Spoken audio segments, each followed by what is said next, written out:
రావద్దని ఎన్నిసార్లు చెప్పాను? ఇన్ఫెక్షన్ వస్తుంది.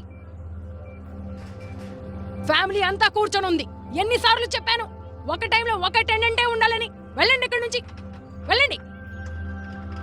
అస్సలు వినరయ్యే. పేషెంట్ రెస్ట్ ఎప్పుడు తీసుకుంటారు? అదిగో చూడు, ఫుల్ ఫుట్ బ్రోకెన్.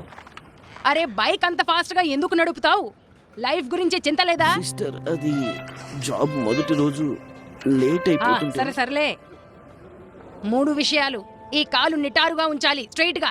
ఇంకా భోజనం పూర్తిగా తినేయాలి. రాత్రి ఫుల్ స్లీప్. అర్థమైందా?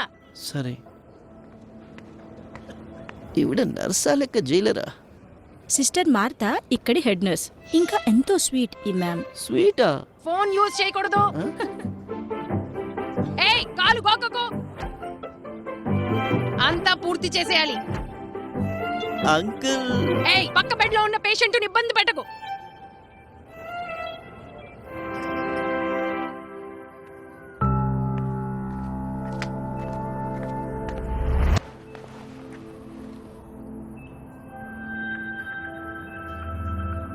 అమ్మకి ఫోన్ చేసి పిలిపించుకోవచ్చు కదా. రేపు రమ్మను. పిలవలేనండి.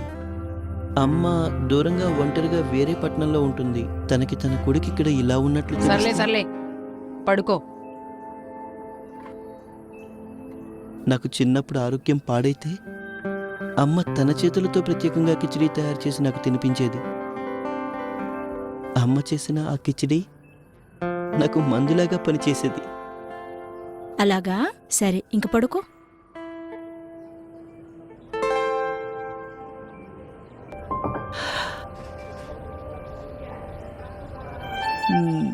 Thank you so much sister. మీరు అచ్చం అమ్మలాగానే కిచిడీ తయారు చేశారు. థ్యాంక్ యూ నాకు కాదు, మార్తా మేడంకి చెప్పు. ఆవిడే ఇంటి నుంచి తయారు చేసి తీసుకొచ్చారు నీకోసం స్పెషల్ కిచిడి.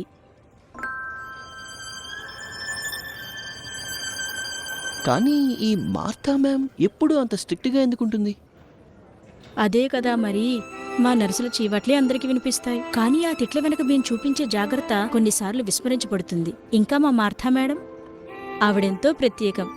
మాట కఠినం, మనసు సున్నితం.